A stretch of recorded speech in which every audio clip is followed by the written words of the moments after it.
Conheça o Espírito Santo. O conhecimento, irmãos, ele tem 3 características.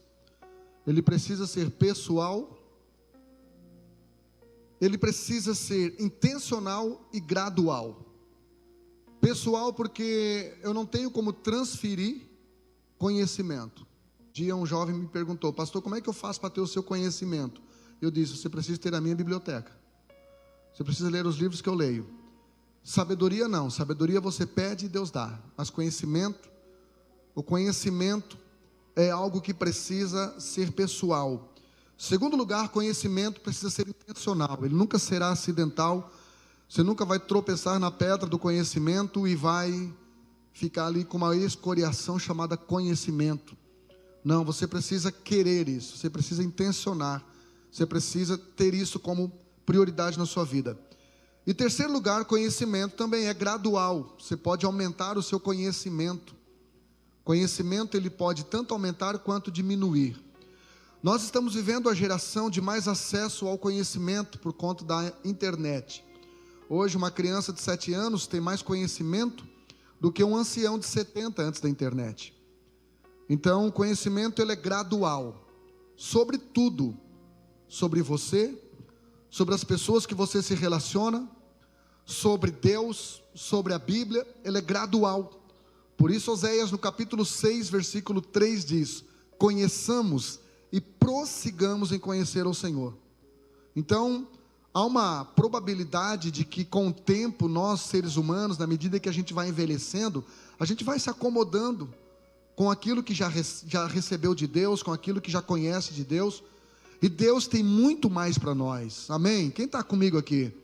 Deus tem muito mais para nós.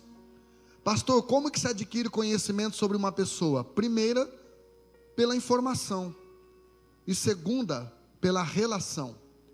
Você pode conhecer sobre uma pessoa tendo informação sobre ela. E hoje a internet ela te dá praticamente tudo sobre a vida de uma pessoa. Mas este é um conhecimento superficial. Este é um conhecimento raso. Se você quer ter um conhecimento mais profundo com alguém, você precisa desenvolver um relacionamento com essa pessoa. E quanto mais você se relaciona com ela, tanto mais você vai conhecê-la. Quanto mais você se relaciona com Deus, com o Espírito Santo, tanto mais você vai conhecendo. E fica mais fácil quando você começa a conhecer uma pessoa. Fica mais fácil para o relacionamento. Estou há 34 anos casado e mais uns 2 de namoro, e hoje eu conheço a minha esposa sem ela nem precisar falar. O olhar dela eu já conheço. Eu conheço quando ela está falando sim, querendo dizer não. Você pode conhecer uma pessoa através da informação, ouvindo sobre ela, lendo sobre ela, ou através de uma relação. Por isso Jó no capítulo 42, versículo 5, ele disse: olha, até aqui eu ouvia falar de Deus, até aqui eu conhecia Deus pela informação que me passaram sobre Ele, só que agora a minha relação é pessoal, agora a minha relação é intencional e a minha relação é gradual, porque eu saí de um conhecimento auditivo para um conhecimento contemplativo. Agora os meus olhos conseguem discernir, os meus olhos conseguem ver aquilo que Deus está fazendo e quando Ele está agindo. Quando nós lemos sobre o Espírito Santo na Bíblia, o Velho Testamento tem 79 referências falando do Espírito Santo, e o Novo Testamento, só no livro de Atos tem 54.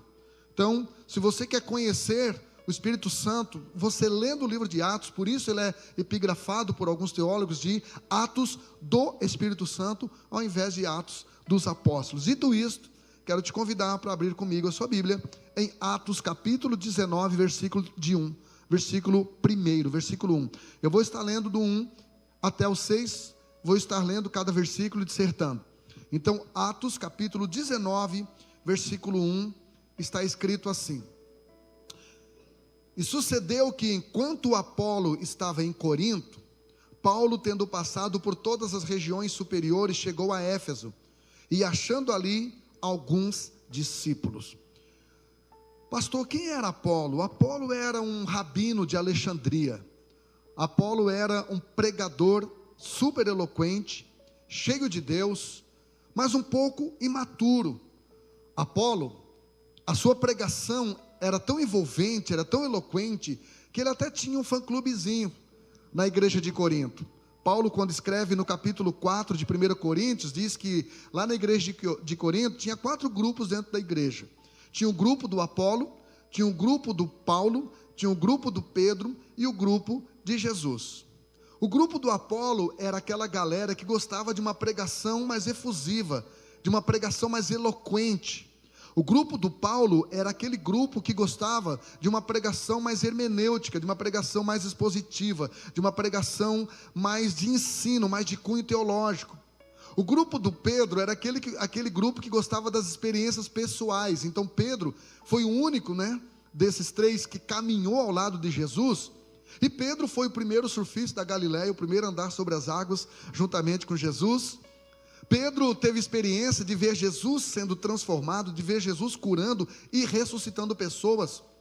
Pedro teve algumas experiências. Então esse grupo é aquele grupo que gosta do poder, é aquele grupo que gosta do avivamento, aquele grupo que gosta assim de experiências transcendentais na igreja. E tinha o 4º grupo, que era o grupo de Jesus. Dos 4, esse era o pior grupo, acredite, porque este era o grupo, irmãos, que não se sujeitava a uma liderança. Esse era o grupo que não honrava a liderança, que achava que tinha que ter uma experiência direta com Jesus. Eram os desigrejados, aqueles que na verdade achavam que eles poderiam ter acesso, não entendendo que Jesus estabeleceu hierarquia dentro da igreja para aperfeiçoar os santos e aprimorá-los para a obra do Senhor. Paulo, então, a Bíblia diz que ele passou pelas regiões superiores e chegou a Éfeso. Éfeso era uma cidade, irmãos, que estava recebendo neste momento a 3ª visita, ou a 3ª viagem missionária de Paulo. Paulo fundou a igreja ali em Éfeso. Essa igreja teve 3 grandes pastores, teve Apolo, como já mencionei, teve Paulo e o apóstolo João, que escreveu o livro do Apocalipse. Éfeso foi um lugar escolhido por Paulo porque tinha aproximadamente 250 mil pessoas. Então era na verdade uma metrópole estratégica para a evangelização. Paulo escolheu esse lugar porque existia nessa cidade um templo dedicado a uma deusa chamada Diana ou Artemis, que é a mesma coisa. A Diana, ela era uma deusa conhecida e cultuada como uma virgem mãe. Só para você ter uma ideia e associa aí a comparação. Então, Paulo usou este lugar como lugar estratégico de evangelização.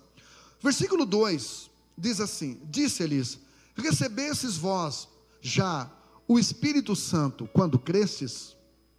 E eles disseram-lhe: nós nem ainda sabemos que haja Espírito Santo.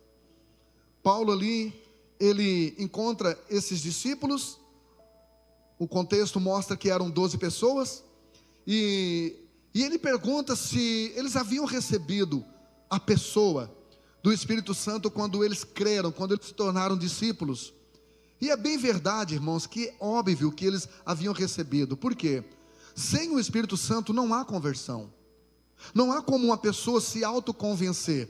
Jesus falou isso em João capítulo 16, versículo 8, ele disse: olha, o Espírito Santo é quem vai convencer o homem do pecado, da justiça e do juízo de Deus. Não tem como haver conversão, senão por uma ação do Espírito Santo, mas eles ainda não sabiam disto. É muito perigoso quando você tem algo de Deus que você não sabe que tem. É muito perigoso quando você tem alguém com você e você não discerne essa pessoa, porque você limita o que aquela pessoa ou o que aquele algo tem para liberar sobre a sua vida. Então Paulo aqui, ele não está falando apenas de uma crença na existência do Espírito Santo. Paulo aqui está falando de uma experiência com a presença do Espírito Santo. Acreditar que uma coisa existe, que Deus existe, que Jesus existe, que o Espírito Santo existe, é uma coisa. Agora você ter uma experiência pessoal com Ele é coisa completamente diferente. Então a Bíblia diz que eles disseram-lhe: nós nem ainda ouvimos que haja Espírito Santo.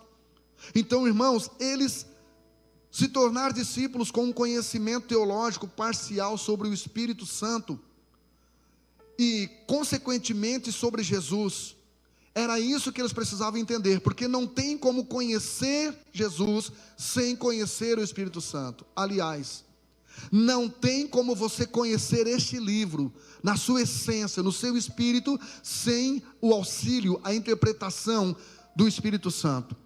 Jesus falou em João capítulo 15, versículo 26, que quando viesse o Espírito Santo, ele testificaria de Jesus. Então, é isso que Paulo estava querendo que eles entendessem, que eles não podiam ter apenas um conhecimento teológico parcial sobre o Espírito Santo, mas que eles tivessem, na verdade, uma experiência de conhecimento acerca de quem era Jesus. Irmãos, ler a Bíblia sem o auxílio do Espírito Santo não significa muita coisa. Então, quando você ler a palavra de Deus, peça para Jesus: Senhor, que o teu Espírito Santo ilumine a minha mente, me faça entender. Aliás, até mesmo uma canção que é cantada aqui em cima, se você não recebe essa canção no seu espírito, esta canção não faz no seu espírito aquilo que precisa ser feito. Você precisa de algo que vá além da música. A própria pregação, às vezes eu prego e tem pessoa que diz: pastor, eu não entendi, embora fossem pregações tão simples, coisas tão básicas da Bíblia. Mas nós precisamos entender que, ainda que nós vivamos no mundo natural, nós precisamos acessar o sobrenatural, para que possamos compreender o transcendental de Deus. Amém? O Espírito Santo, quando ele entra na vida de uma pessoa de forma ativa, o Espírito Santo, ele faz com que nós, ao lermos a Bíblia, aconteça duas coisas conosco. Primeiro, uma ortodoxia. Orto vem de ortopédico. Quando o médico coloca um sapato ortopédico para desentortar o pé da pessoa. Ortodoxia, quando o Espírito Santo entra na nossa vida e ele começa a endireitar os conhecimentos que estavam tortos na nossa mente.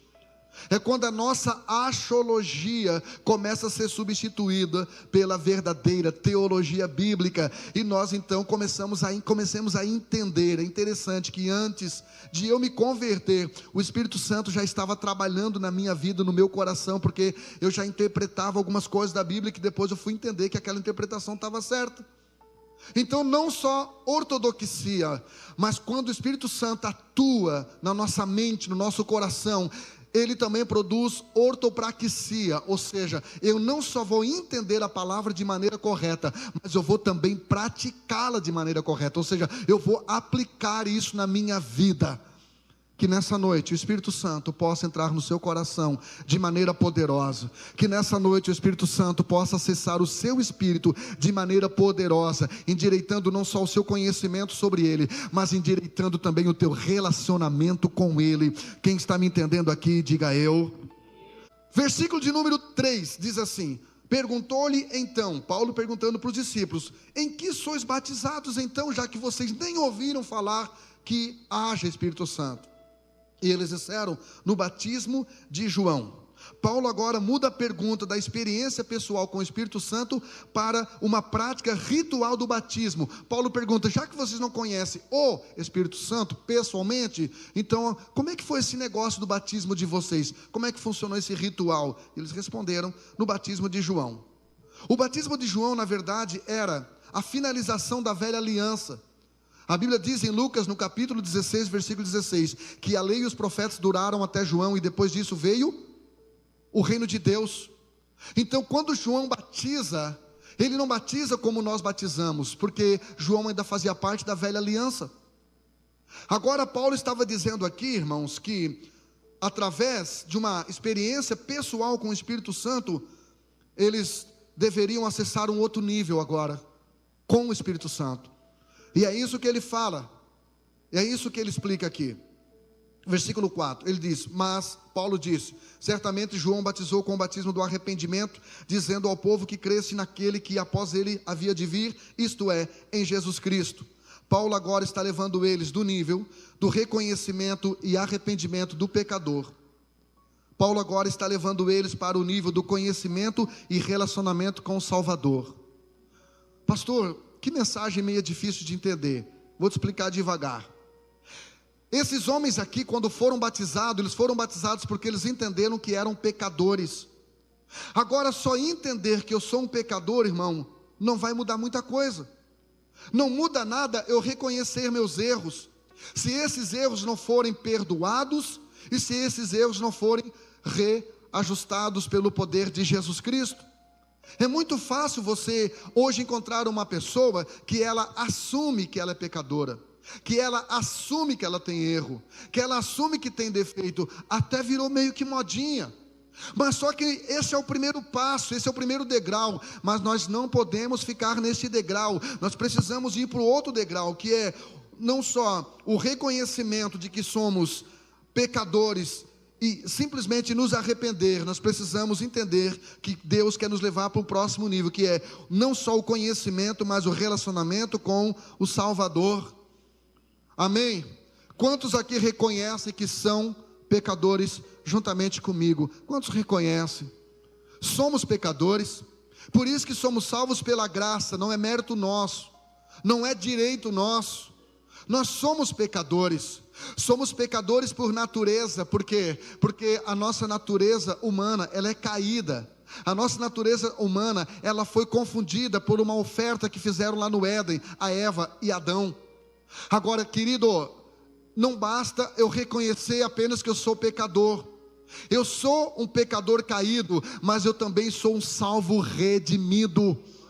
A Bíblia diz em Romanos, no capítulo 8, versículo 1, portanto agora, nenhuma condenação há para aqueles que estão em Cristo Jesus. Tem alguém em Cristo Jesus aqui nessa noite? Tem alguém que está além de uma religião? Portanto agora, nenhuma condenação há para aqueles que estão em Cristo Jesus, que não andam mais segundo a carne, mas segundo o Espírito de Deus. Porque agora o Espírito Santo atua em nossa vida, o Espírito Santo atua em nosso coração. Aleluia! Então, irmão, eu reconhecerei os meus pecados, mas também deixarei que o Espírito Santo me santifique, em nome de Jesus. Versículo 5 diz assim: e os que ouviram o que Paulo pregou, foram batizados em nome do Senhor Jesus. Eles poderiam ter dito, não, Paulo, a gente já é batizado. Aliás, o João é até maior que você, porque Jesus falou que dentre os nascidos de mulher não tinha ninguém maior que João. Então a gente é batizado. Não, eles não foram orgulhosos e não ficaram apegados ao rito batismal. Eles foram humildes, foram ensináveis. Diga para alguém do lado aí, se permita ser ensinado por Deus, se permita ser ministrado pelo Espírito Santo. Então entenda uma coisa, o batismo não é uma condição para a salvação. Não, pastor, não. O que é o batismo? O batismo é um testemunho da salvação. Você não é batizado para ser salvo, você é batizado porque você reconhece que você já foi salvo. Mas espera aí, Jesus não falou em Marcos 16, versículo 15, ide por todo mundo, pregai o evangelho a toda criatura, quem crer e for batizado? Sim. Deixa eu te perguntar, o ladrão da cruz foi batizado? Minha mãe foi batizada? Foi ou não foi? Não foi, porque ela entregou o coração dela dentro de uma UTI do hospital regional, num dia, e no outro dia ela foi para a glória com Jesus. Agora, pastor, em que condição eu perco a salvação com relação ao batismo? Quando eu tenho oportunidade, quando eu já fui instruído, e eu fico adiando, fico brincando, fico protelando, fico deixando para depois. Amém? Então você não é batizado para ser salvo, você é batizado porque você reconhece que um dia Deus se encarnou na pessoa do seu Filho, derramou o seu sangue dele por mim e por você, embora nós não merecêssemos, embora nós não tivéssemos nenhum valor para a sociedade e nem para ninguém, mas Ele resolveu pegar nós do lixo e colocar no luxo. Será que isso merece uma salva de palmas ao Senhor? Aleluia, glória a Jesus. Por isso nós podemos levantar a nossa mão e adorar ao Senhor. Nós podemos levantar a nossa mão, nós podemos orar, irmãos, com acesso direto ao nosso Deus. Por quê? Porque Jesus nos salvou. Versículo 6, para a gente encerrar a dissertação, diz assim: e impondo-lhes as mãos, veio sobre eles o Espírito Santo, e falavam línguas e profetizavam. Quando você se depara com a Bíblia Sagrada, a imposição de mãos está por toda a Bíblia. Mas quando você lê o mesmo livro de Números, no capítulo 27, versículo 18, a Bíblia diz que quando Josué foi substituir Moisés, quando Josué foi dar seguimento ao ministério de Moisés, a Bíblia diz que Moisés colocou as mãos sobre Josué e orou por ele. Olha aí para suas mãos. Suas mãos não são apenas instrumentos de trabalho, suas mãos são instrumentos proféticos de Deus na terra. Suas mãos são poderosas em Cristo. Por isso a Bíblia disse: coloque as mãos. Mateus capítulo 9, versículo 18, Jesus colocou as mãos sobre uma menina. Marcos capítulo 6, versículo 5, Jesus colocou as mãos sobre os enfermos e os curou. Marcos 16 e 18, como já falei, Jesus disse: vocês colocarão as mãos sobre os enfermos e os curarão. Entenda, irmão, a mão do pastor Jean, o ungidão da igreja, não tem mais unção que a sua mão. O que faz uma pessoa receber a cura e a bênção de Deus não é a unção na mão de um ungidão, é a sua fé no Deus que é todo poderoso. Atos capítulo 8, versículo 17, Pedro e João colocaram as mãos sobre os samaritanos para abençoá-los. Atos capítulo 9, versículo 17, Ananias colocou as mãos sobre Paulo, e quando ele colocou as mãos sobre Paulo, como que caíram, como que umas escamas dos olhos de Paulo. Querido, quando você impuser as mãos sobre as pessoas, pode ter certeza, a visão delas se ampliará. Quarta-feira passada, na nossa célula, nós colocamos ali 4 cadeiras, com 4 homens no meio, e nós oramos ali com imposição de mãos, crendo que aqueles homens foram curados, crendo que aqueles homens foram abençoados. Eu já falei aqui, um dia nós oramos na célula no Maracajá, por alguém que não podia ter filho, e na outra semana, quando a gente voltou, ele disse: estamos grávidos. Será que você podia levantar a sua mão? Então levante a sua mãozinha assim até o alto que você puder. Aí coloca sobre o ombro da pessoa que está aí à sua esquerda. Com a outra mão também, para o da direita não ficar com ciúme. Coloque a mãozinha sobre os ombros dessa pessoa. Olhe no olho dela, diz: eu declaro sobre a sua vida toda sorte de bênção. Eu declaro sobre a tua vida toda sorte de cura. Eu declaro sobre a tua vida um renovo, um avivamento. Eu declaro sobre a tua vida uma unção de Deus que vai despedaçar todo jugo, que vai tirar essa frieza, que vai tirar essa incredulidade, que vai tirar essa dúvida, que vai tirar essa depressão, que vai tirar essa ansiedade, que vai tirar esse medo, que vai tirar essa insegurança. Eu declaro sobre a tua vida uma unção poderosa de Deus, uma unção que vai fazer você sentir algo que talvez você não sentiu em todos esses anos que você serve a Jesus. Eu declaro sobre a sua vida uma palavra de bênção, de prosperidade e de cura. Amém? Então é isso. Então a Bíblia diz que veio sobre eles o Espírito Santo e falavam em línguas e profetizavam. Quando uma pessoa fala em línguas, a Bíblia diz que ela edifica-se a si mesmo. Mas a Bíblia diz que quando uma pessoa profetiza, 1 Coríntios, no capítulo de número 14, versículo 1, diz: irmãos, buscai com zelo os dons espirituais e principalmente o de profetizar. Quando Paulo fala isso no versículo 1, ele corrobora no versículo 5 de 1 Coríntios 14, dizendo assim: aquele que profetiza é maior do que aquele que fala em línguas. Porque aquele que fala em línguas, ele edifica-se a si mesmo. Agora aquele que profetiza, edifica a igreja. O que Paulo está falando é: no reino de Deus, tudo aquilo que abençoa mais o coletivo do que o individual, tem mais valor para Deus. Amém? Quando você lê o livro de Atos dos Apóstolos, no capítulo 2, no capítulo 8, no capítulo 10, no capítulo 19, você vê 4 manifestações do Espírito Santo vindo sobre pessoas, levando-as a falar em línguas estranhas e levando também a profetizar. Nessas 4 referências bíblicas, como que eu faço para me relacionar com o Espírito Santo? Visto que eu sou carnal, ele é Espírito. Visto que eu sou humano, ele é divino. Como que eu faço para me relacionar com ele?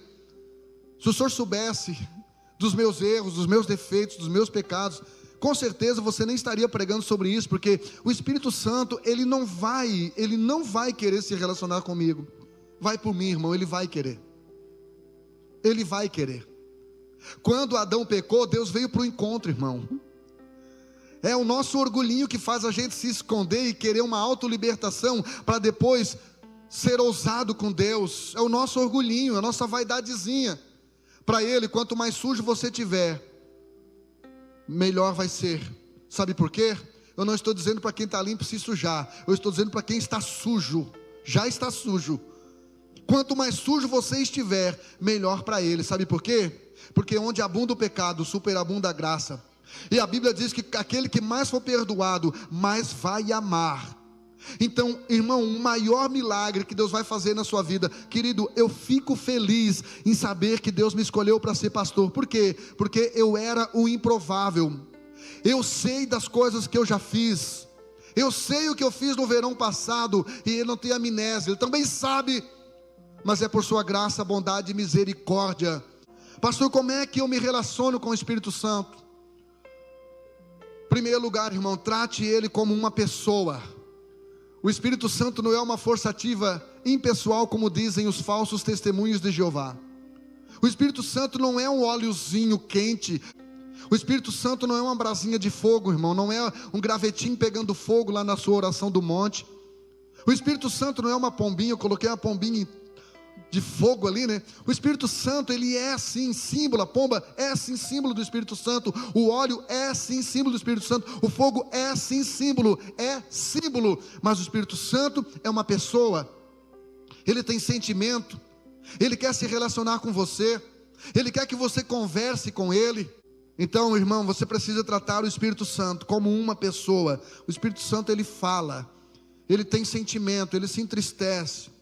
Lucas, no capítulo 11, versículo 13, Jesus falou o seguinte: vosso Pai Celestial dará o Espírito Santo àqueles que pedirem. Ei, o Espírito Santo quer ser desejado por você. Você precisa desejar.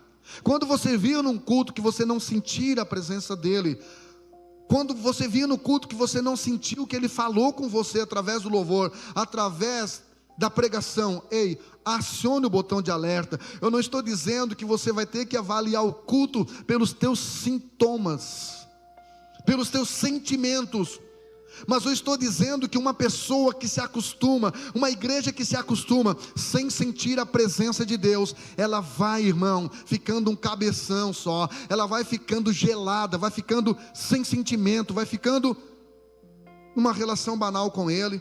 Segundo lugar, pastor, como que eu me relaciono com o Espírito Santo? Mantenha ele aceso no seu coração.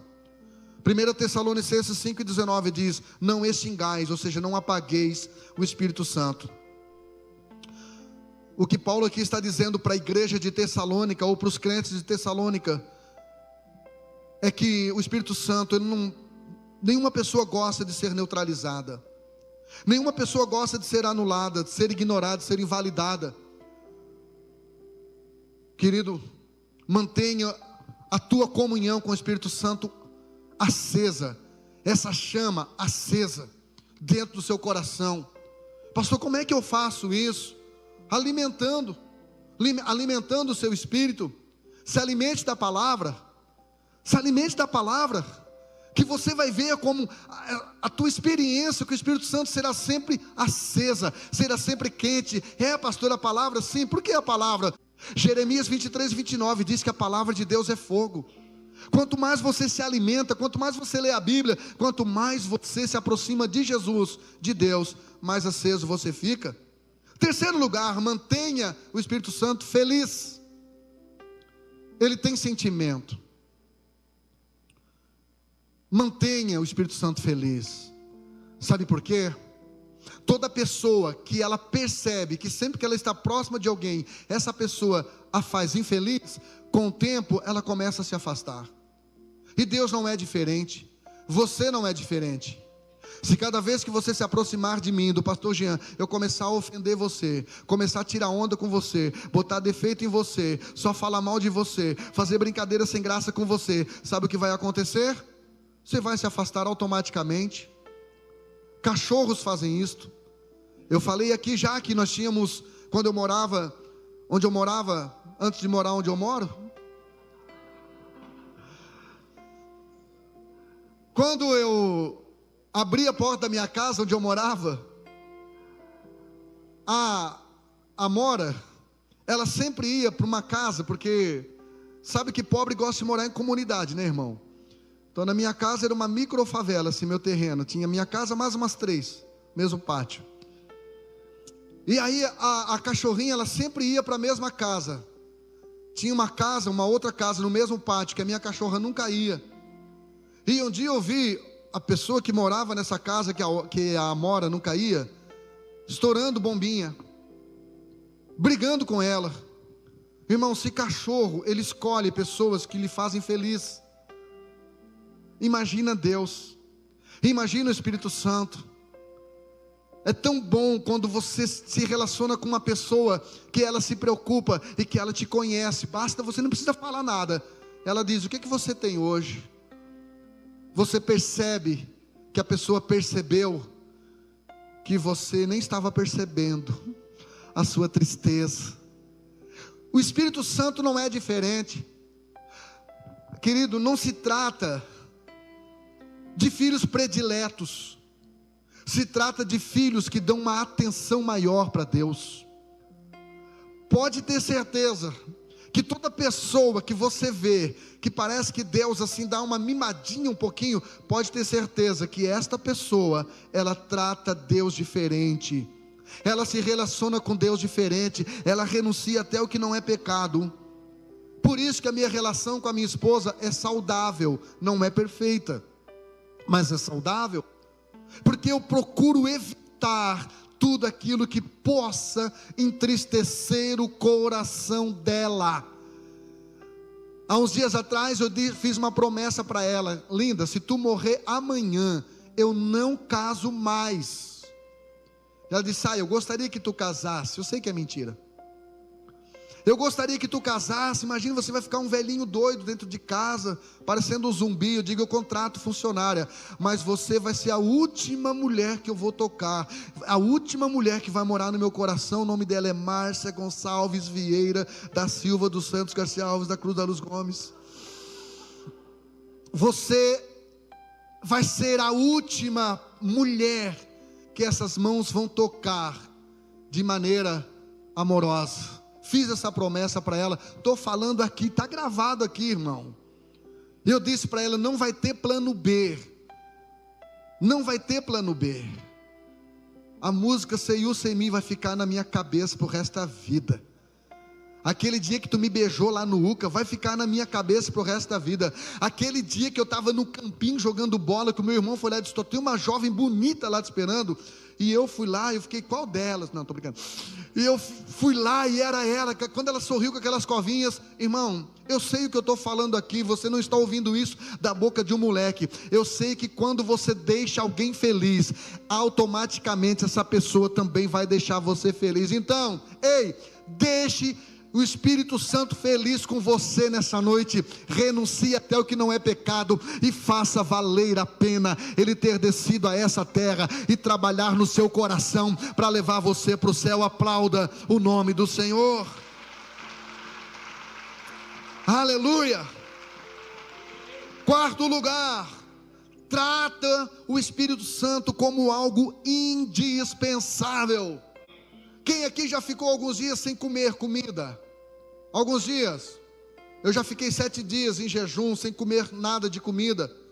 Quem aqui já ficou alguns dias sem beber nada de água? Eu já fiquei 3 dias sem beber nada de água. Agora, eu nunca fiquei sem respirar. Por quê? Porque o ar é indispensável. A comida e o alimento é necessário, mas o ar é indispensável. Pastor, o que isso tem a ver com o Espírito Santo? A palavra Espírito, irmão, no grego é pneuma. Por isso que quando você estuda sobre o Espírito Santo na teologia, chama-se pneumatologia. Pastor, por que é pneu? Por causa do ar que tem lá dentro. Por isso a Bíblia diz em Gênesis no capítulo 2, versículo 7, que Deus fez um boneco na terra. Era um boneco bonito. Era a matriz. Eu, irmão, que não sou a matriz, já sou bonito. Imagina um Adão. Pensa num homem bonito. Era uma mistura de Jean e Brad Pitt. Mas era só um boneco. Não adianta ser bonito e ser boneco. Não adianta ser bonito e ser um bonequinho na mão do capeta. Mas o Adão deixou de ser boneco quando Deus se ajoelhou naquela terra, lá no jardim, no Éden, e soprou, ou seja, colocou o ar nas narinas de Adão, colocou o ar. Diga comigo assim: ar. Diga espírito. Então a Bíblia diz que o homem foi feito alma vivente. Pastor, o que você quer dizer com isso? Irmão, sem o Espírito Santo não há vida. O ar é invisível, mas quando o ar está em movimento, você sente se você está vivo. Você está sentindo o ar em movimento nessa noite? Pastor, eu só sinto quando é hino de fogo. Eu só sinto quando é grandão, grandão da... Aí eu sinto quando o pregador tem voz rouca. Aí eu sinto quando ele prega igual um locutor de rodeio. Aí eu sinto quando o hino tem que ser de fogo. Pastor, eu estou com saudade dos corinhos de fogo. Eu também estou, irmãos, eu gosto também.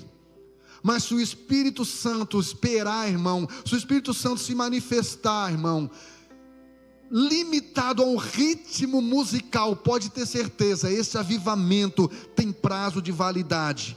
Agora, quando o Espírito Santo, ele começa a te pegar por dentro, irmão, ele começa a te moer no teu coração.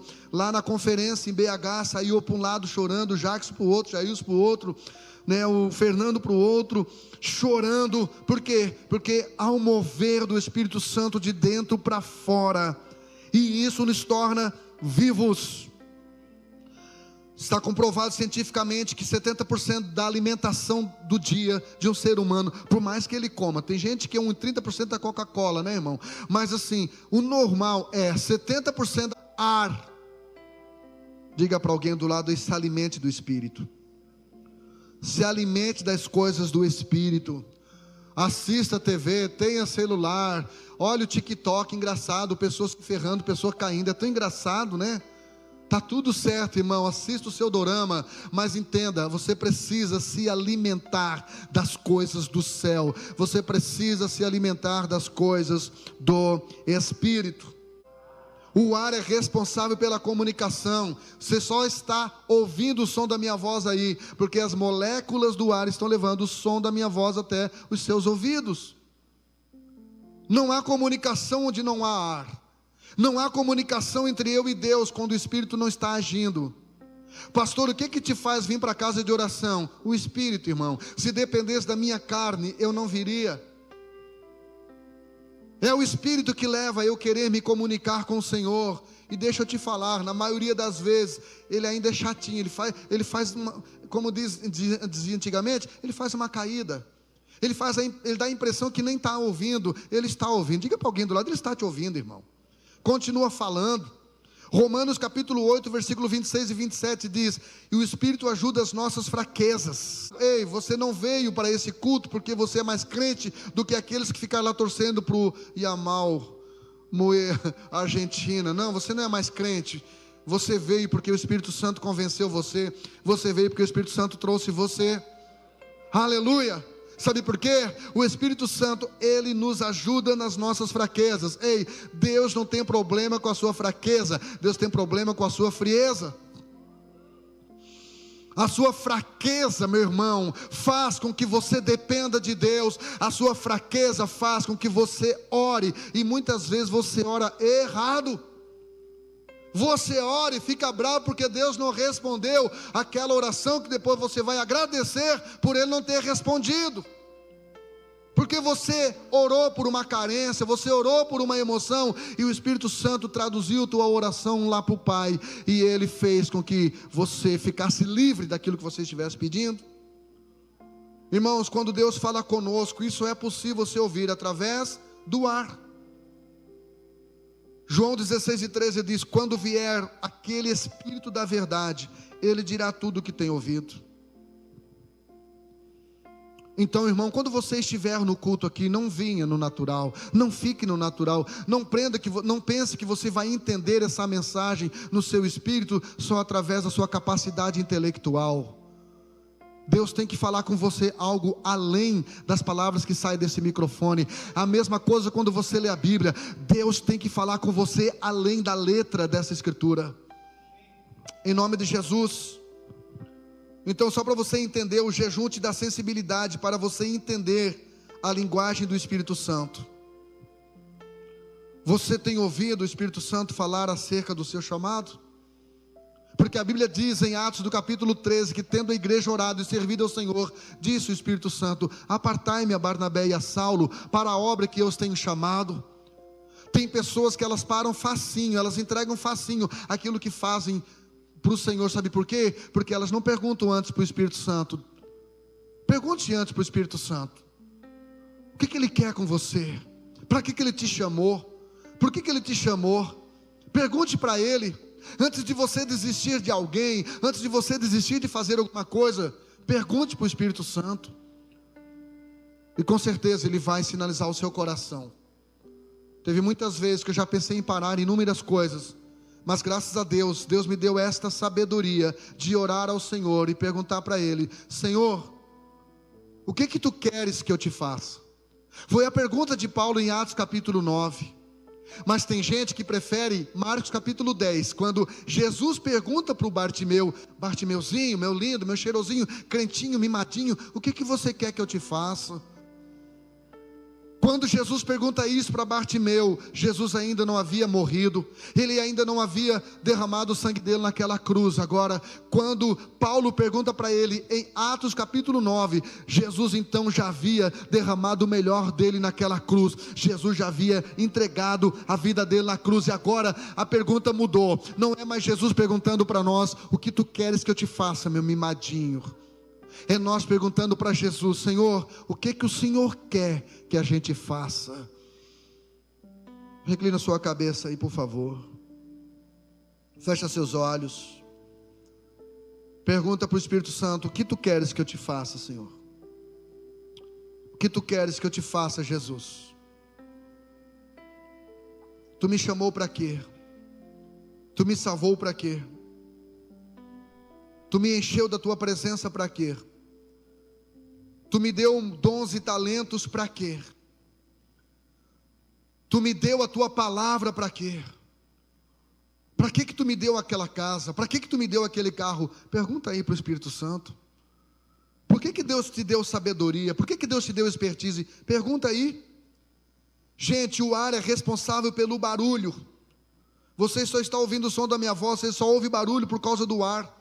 Por isso, Atos dos Apóstolos, capítulo 2, versículo 3, diz que estavam todos reunidos no mesmo lugar. De repente veio do céu um som. Barulho, irmão. Barulho. Lugar onde tem vida. Lugar onde tem criança. Eu amo tanto quando os meus netos vão na minha casa, e amo tanto quando eles vão embora também. Porque eu estou ficando velho, irmão. E aí a Cálita fala mais alto que nós tudo lá em casa. Eu digo para ela: você está num apartamento, gentalha, da favela.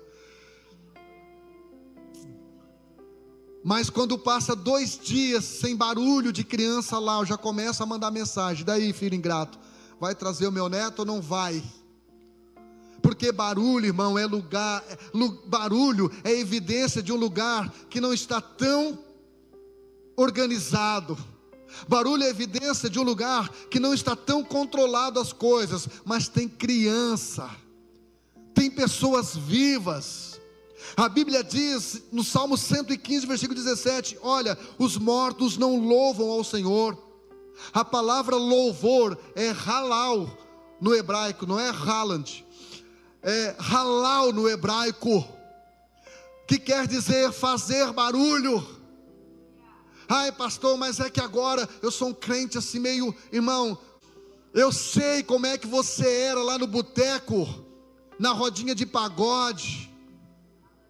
Pedro ontem estava lá na casa do pastor. Pedro disse: pastor, cara, assim, eu não sou tentado por quase nada, nem pela cerveja que eu bebia da número 1 até 86, agora o poperô mexe comigo, pastor. Eu tenho que sair, pastor, eu tenho que sair. E eu falei para ele: Pedro, não fala para ninguém, vou te confessar, cara, as músicas internacionais dos anos 80, das novelas Gata Comeu, aquelas músicas internacionais, mexe comigo. Irmão, você lembra como é que você ficava no baile do Matusa? Eu acho que a Copa do Mundo é um período que entristece o coração de Deus, e não é porque futebol é pecado, embora a Copa seja do mundo. Mas não é por isso que o Espírito Santo se entristece, é ver tanto crente, irmão, entregando tudo para um time que perde, e entregando tão pouco para uma seleção celestial que não perde. Aleluia, meu irmão. Você é melhor do que o Lamine, você é melhor do que o Messi. E por quê? Porque você é mais que vencedor, você não perde nada, você é mais que vencedor, porque Jesus já venceu por mim e por você na cruz. Se é para aplaudir, aplauda como crente. Vocês subiram tão cedo, né? Mas fica aqui, tá? Não saiam daqui. Já estou encerrando. Última coisa que o ar produz, se não houver ar, não existe, é fogo. Só existe fogo, só existe combustão onde há oxigênio, onde há ar. Pastor, por que está faltando fogo dos nossos cultos? Porque está faltando liberdade para o Espírito Santo fazer o que Ele quer fazer, do jeito dEle. Aleluia, glória a Jesus. O Espírito Santo está neste lugar. O avivamento vai voltar para o Brasil, o avivamento vai voltar para as nossas igrejas. Nós voltaremos a fazer barulho santo. Não estou falando de bagunça, eu estou falando de barulho santo. Aquele barulho, meu irmão, que faz a gente voltar para casa chorando, cheio da glória e da presença do Senhor. Aleluia. Fala comigo assim, fogo. Mateus capítulo 3, versículo 11. João Batista disse: eu vos batizo com água para arrependimento, mas após mim virá um que vos batizará com o Espírito Santo e com fogo. O que João está dizendo, o que Jesus iria nos dar, seria o pacote completo. Seria o Espírito Santo, fala comigo, presença. E seria fogo, fala comigo assim, ó, poder. Diga, presença e poder. O que o diabo quer, irmão, é que você seja um cristão arrependido, porém sem fogo. Eu lembro-me que quando eu chegava na casa da minha avó, já falei isso, minha avó tinha um fogão a lenha. Quando eu chegava assim no meio da tarde, tinha algumas moscas em cima do fogão, comendo ali alguns resíduos de alimento. Mas quando eu chegava ali por umas 11 horas, não tinha nenhuma mosca naquele fogão, porque a chapa estava quente. A Bíblia chama os demônios de mosca. Belzebu no grego quer dizer príncipe das moscas. Irmão, quando uma chapa está quente, mosca não pousa. Quando uma chapa está pegando fogo, mosca não pousa. Há um convite de Deus para que o nosso coração volte a queimar pela presença dEle. Há um convite de Deus para que o coração da igreja brasileira volte a queimar, volte a se aquecer pela presença do Espírito Santo. John Wesley tem uma frase dizendo aos pregadores: os pregadores de hoje precisam tomar uma posição, colocar fogo nos seus sermões ou colocar os seus esboços no fogo. Esses dias eu estava falando sobre isso e alguém me disse: pastor, mas isso aí esses avivamentos da igreja é fogo de palha. E a minha resposta foi: mais vale um fogo de palha do que uma palha sem fogo. Porque um fogo de palha, ainda que ele queime por pouco tempo, ele pode incendiar um bosque.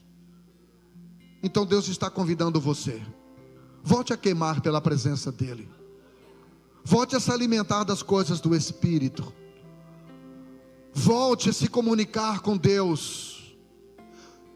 Perceba quando Deus está se comunicando com você.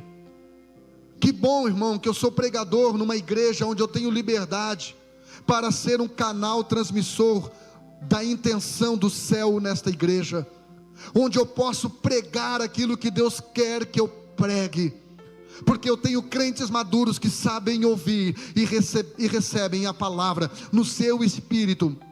Talvez você não vai sair daqui nessa noite fazendo estrelinha, mas você vai sair daqui convencido de que há algo a mais de Deus para a sua vida. Há algo que o céu está liberando para aqueles que querem. A Bíblia diz que Deus derramaria água sobre o sedento. Irmão, aquele que tem sede, Deus está nesta noite derramando mais. Se a sua sede for do tamanho de uma caneca, Deus vai encher. Se for do tamanho de uma jarra, Deus vai encher. Se for do tamanho de um balde, Deus vai encher. Se for do tamanho de um caminhão-pipa, Deus vai encher, para você sair aguando a sua célula, para você sair aguando a sua casa, o seu casamento, a empresa onde você trabalha, para você sair aguando, encharcando essa nação. Fique em pé adorando ao nome do Senhor.